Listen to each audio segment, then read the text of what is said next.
Thank you, eminent panelists, for joining us for this panel discussion. And as you will see in this timer that we'll be given 30 minutes for this discussion because we are running a bit late. So we are 6 people. So I think we are, every speaker is getting 5 minutes each. So accordingly, we will be keeping our discussion. And though we are getting 30 minutes here to discuss, but the audience would definitely understand that where we all are coming from and what we are discussing. And offline also, you can ask questions if the speakers are available after this panel discussion. So before starting it, I would congratulate Mr. Vinil Krishna, who gave a wonderful presentation on the sports scenario in Odisha. And a round of applause for him and the government of Odisha for the same. And this generate inspiration, this generate a very positive attitude, positive perspective toward this state. And this is one example. And so the topic here is about emerging technologies in public service and how it has been used. So because we are sitting in Odisha, so we'll be more focused on the usage of emerging technology in Odisha. And from the morning, we have seen that along with like the developments are happening in sports, on the similar lines, Odisha is emerging as a technology hub with use of modern technologies by taking this digital transformation to the people at the last mile, and at the same time attracting the industries dealing with the IT and electronic sector with their industry-friendly approach, industry-friendly policies, and the initiative the government is taking. So, when we talk about emerging technologies, we can see in India various departments using various modern technologies, like in infra and mining and all these sectors, robotics is widely used. For social welfare and social justice sector, AI is nowadays in education and health also. AI is getting used very prominently. So like that in fintech, IoT, blockchain, various financial services, the government is also using it.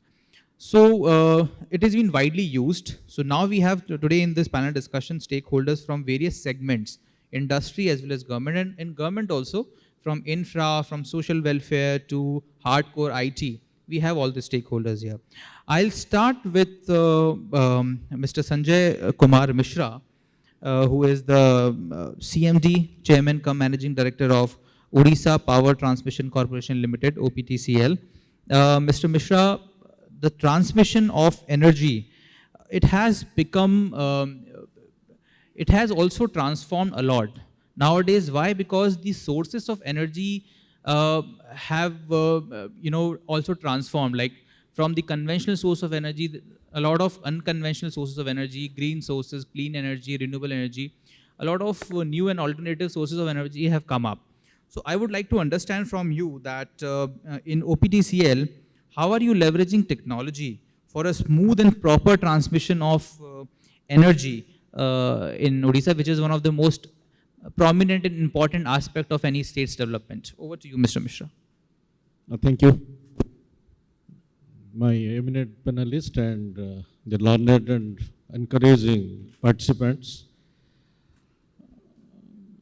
Just to start with, that OPTCL Odisha Power Transmission Corporation Limited is a state utility, and at this moment it is operating 192 grid substations and 16,000 circuit kilometer of transmission line with 26,000 transformation capacity. And this is one of the, that means this year itself, we have won the Best Transmission Award from CPIP, that is Center for Public Power and Industries, and this is the 2022. And OPTCL is one of the transmission utilities which is always ahead for using new technologies, experimenting them in our system, and seeing that it really improves the transmission not only transmission capacity, because one of the very important things to see that, what is your transmission loss? At this moment, our transmission availability is 99.98%. And when we are talking about transmission loss, it is just above 3, that is 3.14%.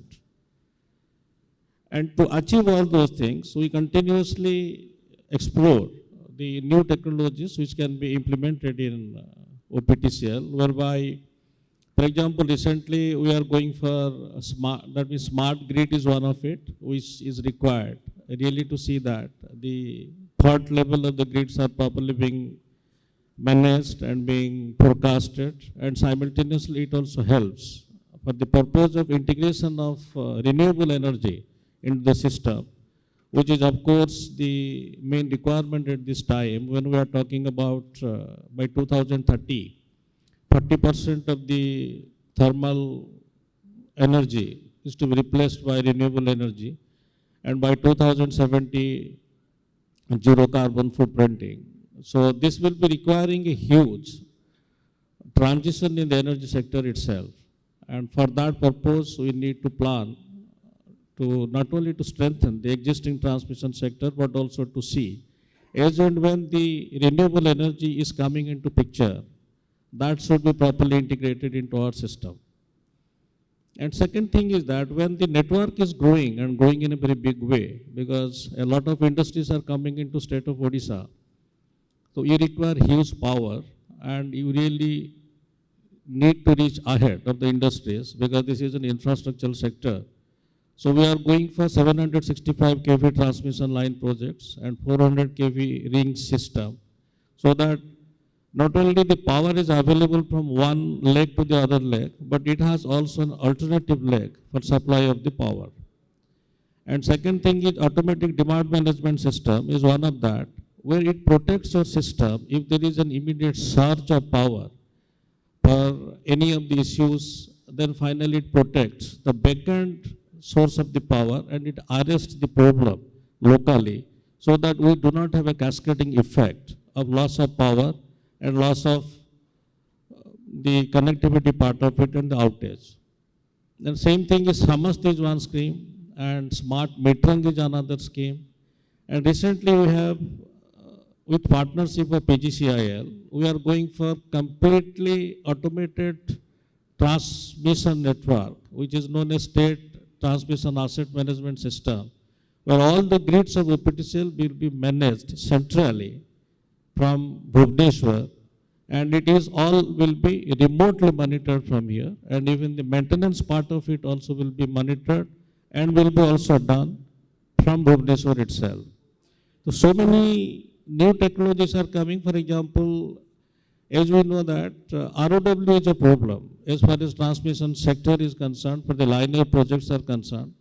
So now we have started experimenting, not experimenting, rather utilizing the multi-circuit towers and simultaneously to go for the double circuit lines instead of single circuit lines, and simultaneously also using low loss conductor, which saves 25% of the power loss in the process of the transmission, and HTLS, that is heat resistant conductors, which will be carrying around 1.6 times more than the normal conductors at the time of transmission of the power.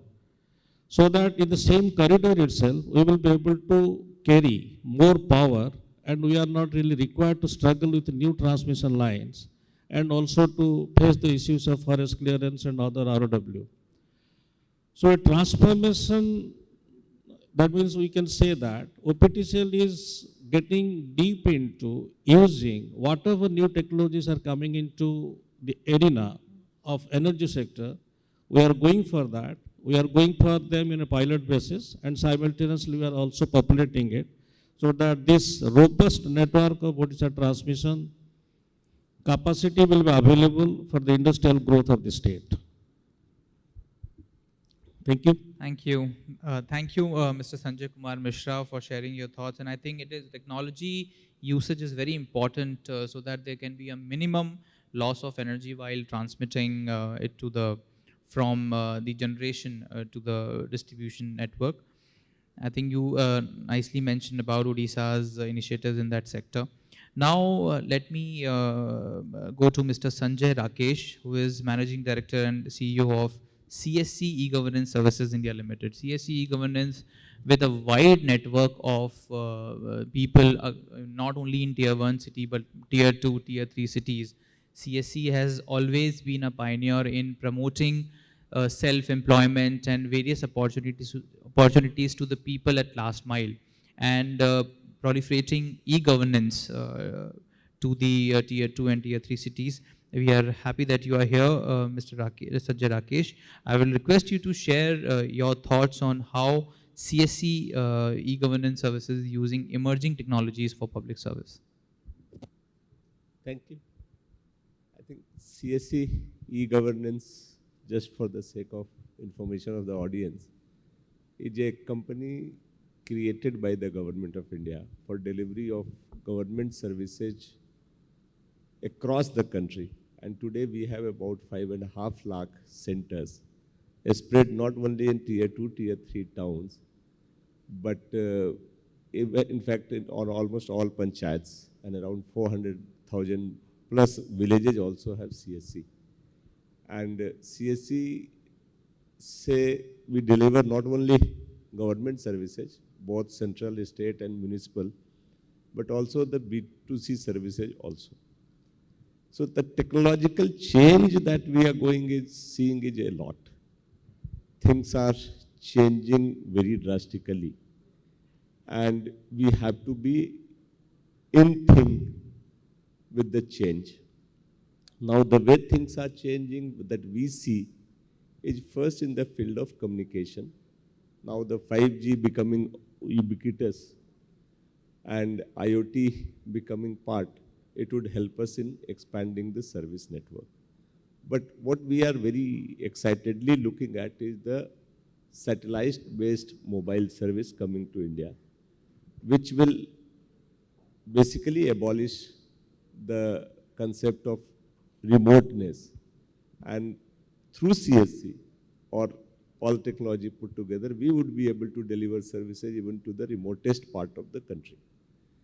Because once the satellite-based mobile comes, I think mobile-based our requirement goes away, and communication transcends the space barrier. So that we are working on, and we are very keen to see that, so that even the remotest part of the country can access the government services. Other part that's coming up with the expansion of bandwidth and all is the analytics, big data analytic capacity going up. So we are seeing a lot of traction in that. Two parts. One is the artificial intelligence part, where we are expecting a lot of maturity coming in through. In the morning, I think Freshworks said the chatbots coming and interactive discussion happening through bot itself and helping a citizen to discover what he actually wants before he actually gets into. But more than that, what's coming up in very interesting is the Bhashini projects. That's we are part of it, and it's very interesting because if it really comes up, and we are really hopeful at coming up because trends are very strong. One, this requirement of multilingual translation will go away. Like you have a Google Lens, you can run through your goggle or specs through a document, and whether it's written in Odia or Tamil, you can read in your own language. So that translation requirement will go away. But more than that, the way it's moving up, that all of us will have a small device in our pocket. And with that, I can communicate in Hindi and you can communicate in Odia, and both of us can converse because in the real time it will translate. If that happens, the need for having 22 language interfaces and all, that will go away, and that will smoothen and facilitate the access of citizen to avail the services. It will basically break the barrier of language. Third part that we see very obviously is that trusted network system will go up. Right now what we are having is that somebody said if we have a ID, which is all verified, why do we need to give our proof of ID to every place? So with the trusted network coming, like in terms of blockchain or Aadhaar, UPI, digital currency, I think the facilitation in availing the services will improve significantly. The transaction would be instantaneous, financial transactions also, and plus government authentication services. So these are the changes broadly that we are seeing very clearly coming in short time from now. And as usual, we are trying to remain prepared with that. Thank you. Thank you so much, Mr. Sanjay Rakesh, for elaborating how CSE is also transforming with modern technologies and providing services to the people. Mr. Satya Priya Rath, who is Executive Director of Center for Modernizing Government Initiatives, and he is also Director Budget in Finance Department, Government of Odisha. Mr. Rath, this modernizing government initiatives is something very unique concept organization I can see. So, with my little understanding, I understand that you may develop or ensure a better implementation of government initiatives in terms of in the modern ways. So, elaborate more on what the organization does and how emerging technologies are important. Yeah, good afternoon all. Before responding to your question, I would like to, because it is a workshop on transforming Odisha, and we are missing one of the most important transformation which this government has done. It is transformation in public financial management, which is the mother of all transformations. So if you look at the point of time when this government came to power, Odisha was in a dire strait. Like out of 365 days, the treasury was almost closed for 364 days. And every day there is kind of wage and means advance and overdraft. So a visionary always tries to first keep the house in order before thinking of any transformation. So right now, if you say for last 17 years, Odisha didn't have a single day of wage and means advance or overdraft. Odisha is the only state in the country which is FRBM compliant right from its enactment. So this is called transformation. Again, I will say this is the foundation, transformation of transformation. So based upon this foundation, actually other transformation can happen. So now coming back to your query or your question, you see the government, kind of the principle on which the governance is now revolving is basically based upon this 5T. So it's a transformation from a reactive governance to a proactive governance. And we have a unique setup, this Center for Modernizing Government Initiative. It is a unique setup, probably one of its kind in the country, where the government process re-engineering studies and that kind of, where we can improve upon that kind of analysis, that kind of research is done, and that is translated into technology-driven solution. So over the years, the organization is there for last about 15 years now.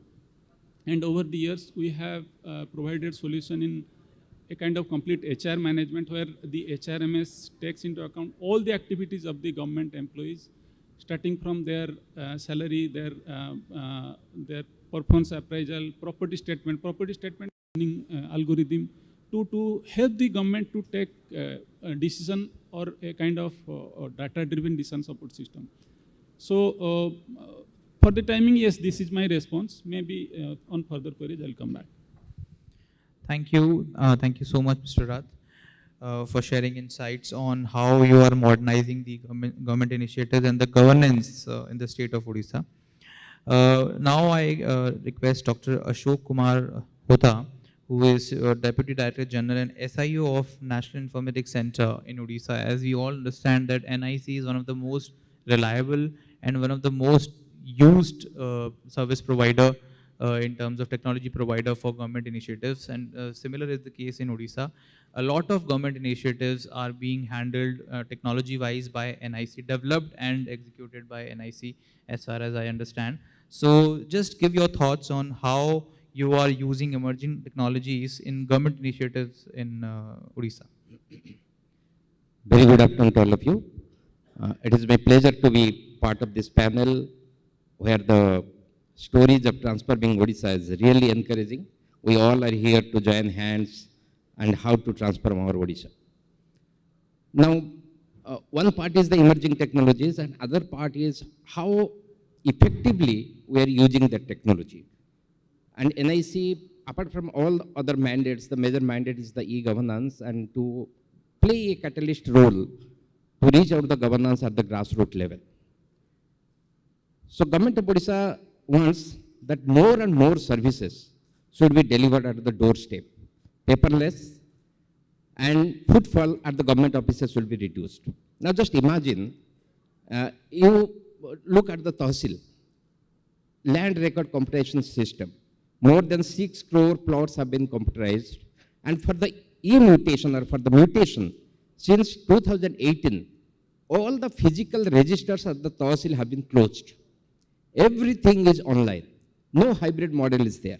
You are sitting at your home, your patta by post will reach to you. Just imagine the scenario. I was just looking at the last month's data.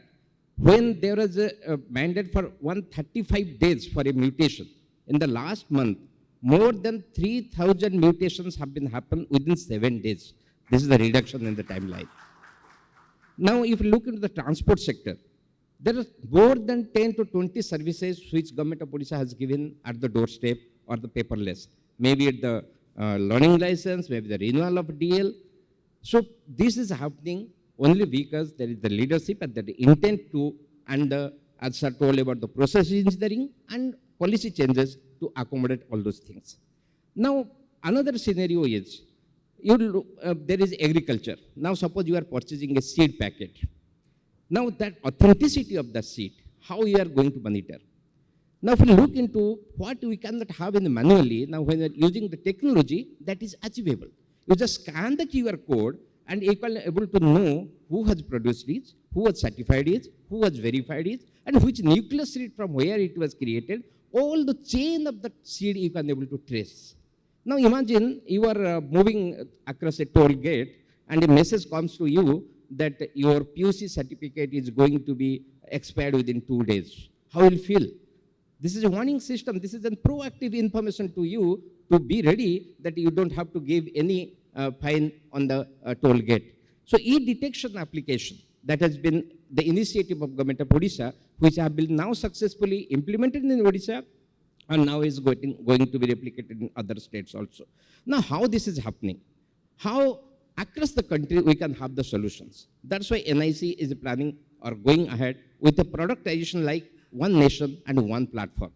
If you look into one nation and one ration, even a migrant labor from Odisha, if he's going to Maharashtra or Gujarat or some other place, he don't have to bother for his ration. The same card will apply there. Similarly, a lot of applications, that seed traceability application I was saying, now it is being implemented in more than 12 states. It is under the process of implementation. And once it's implemented, across the countries, we can able to detect the seed traceability. Now coming to use of technologies, how the new technology we are planning. Now one experiment, few experiments we are doing. One experiment is like we are planning for the localized based service delivery. That means, suppose you are coming to a hospital or to coming to BMC office or to coming to some treasury. Now why I am going there? I am going for certain services. Now if you look, when you go away from this hotel, you will receive automatic an SMS that you have to rate it. How was your experience and the ambience and other things? How this is happening? This is happening on the, we are tracking GPS. So similarly, when a citizen is visiting certain offices, can we proactively push it? So these are the services available. You are here. You are welcome for which services? Now, if he selects, now can we provide the information in which floor or which the officer responsible, where is the place, and some way to reach at that particular place can you show in the applications. Now, one point I will add to it after concluding, before concluding. One is, now we are experimenting one very unique technology that is called LoRa technology. And now we are talking about this IoTs and sensors. Now, where the network is not available, how to catch those sensor signals. Now, using the LoRa technology, we have already tested at the surface level. Now we are planning to test it at the space level. So we are now tie up with some European space research organizations, and in December we are going to launch a satellite that will go to space, and we will test the LoRa, how it is working from the space. So these are the few lines, few technologies where we are now trying to explore. Thank you. Thank you. Thank you so much, Mr. Hota. It's inspiring to understand from you that how NIC is really transforming the IT ecosystem, helping the government in developing this ecosystem in Odisha. And now the last speaker of this panel discussion, Mr. Debapriya Nandan. He is Senior Director and Head of Public Sector Business and Development in Oracle India. Mr. Debapriya, Oracle has been highly involved in the government ecosystem when we talk about this country. Yeah. So I want to understand from you what is the sentiments like if you a company like Oracle has in this country and also in this state in terms of the IT ecosystem and the usage of emerging technologies nowadays. Okay. First of all, let me take a moment in thanking OCAC and ET government for giving me this chance to be on this stage and be part of this discussion with this August panel. As the moderator was saying that we have been involved in government and public sector for last more than 30 years, all my panelists to the right would agree to one thing that, and everybody in this room would agree that one emerging technology which is no more emerging, but it's almost like a technology which will pervade every walk of life is cloud. As a business leader or a leader of some government function, if you have not adopted cloud, you are discussing cloud. And I can tell that with perfection, 100% of that is happening. And what does cloud give you? The cloud gives you the power to scale fast. It gives you the power to do so many things faster. The time to market is faster. But cloud also, what we are seeing is giving us the opportunity of adopting technologies which all our August panelists were talking, starting from MD OPTCL who talked of smart meters to the CSE centers who collect so much of data and analyze it, to Mr. Hota who was talking of various technologies and connectivity and IoT working at remote places. You see, without cloud, I don't think you can think of implementing these in the coming future. Autonomous cloud, autonomous database is something which is taking up the world, the imagination in big way. And Oracle being a leader in autonomous database, we are seeing a huge adoption of that. In fact, you will be very happy to know that the flagship project of the Honorable Chief Minister of Odisha, BSKY, today runs on a database cloud which is on-premise within the government for the government of Odisha and uses a huge number of autonomous services. So that is one big thing. Second, a very big thing which we are currently doing, we are working with the IIT Chennai to create a pilot around the data that the whole country gives us, the law enforcement agencies and the Ministry of Road Transport gives us, to find out what kind of accidents are happening and what are the reasons for that. And that's how the future roads and highways will be designed and traffic will be moderated to ensure that accidents are reduced. You must be seeing the current accident rates that's happening in this country. So that's, I thought, was a very big application of technology which really affects the citizen's life. Other than that, Dr. Hota also talked of agriculture. So that is something which is a no-brainer, I thought. Another place which we are working is using aerial images. It can be drone images, it can be satellite imagery for managing infrastructure in urban and local and even in the rural areas. Today, municipal corporations are looking for newer paths of revenue, land encroachment, building beyond the permissible limit, creating properties for which they don't pay tax is not getting paid or tax is not getting calculated. We are working on various projects and pilots where AI is being used, as we were talking of AI. AI is being hugely used to monitor the change in the surface as to if there is a swimming pool is anybody's house, is supposed to pay more tax. That swimming pool appears in a photo 6 months down the line, the AI system should be able to pick it up. Similarly goes for encroachment.